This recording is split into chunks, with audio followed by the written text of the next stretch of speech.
jovialiste André Moreau. Comme vous l'avez découvert, progressivement, ma philosophie est soutenue par d'intenses publications, une cinquantaine de livres, donc 20 000 conférences, 150 000 lectures de visage et environ 2000 émissions de radio et de télévision. Donc, ce n'est pas une petite affaire. Je ne pense pas que Platon, Aristote ou Hegel ont eu autant de débouchés à leur pensée à l'époque de leur vivant.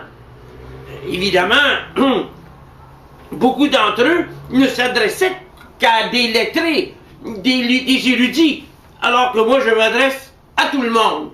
Alors, quand je définis le jovialisme par un monisme, je veux dire que dans notre être, nous ne sommes séparés de rien, ni de personne. Quand je le définis comme un immanentisme, alors cela signifie que l'absolu est immanent au relatif. Donc, ce qu'on appelle l'absolu est dans notre sexualité, nos cellules, notre activité quotidienne. Et quand je dis qu'il s'agit d'un monisme immanentiste auto-égocratique, je veux dire que nous sommes les décideurs du sens de notre vie.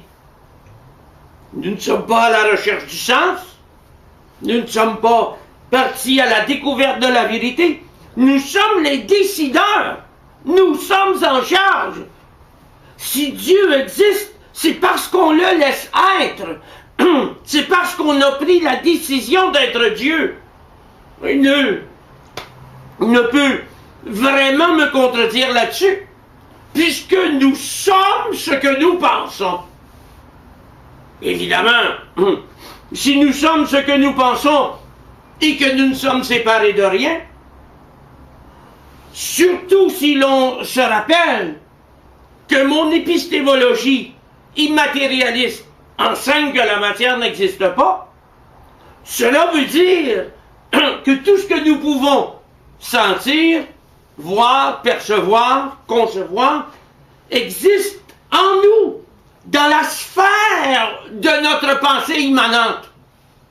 Ce qui réduit le monde à un programme, et c'est ce que je rappelle à tous ceux qui lisent mes livres ou qui entendent mes conférences, quand je leur dis, si vous pensez par exemple à un grand personnage de l'histoire, dites Mao comme représentation. Si vous pensez à une grande ville, dites Paris comme représentation. Si vous pensez au Big Bang, dites le Big Bang comme représentation. Ça fait partie du programme. Cette réalité des choses est dans votre esprit.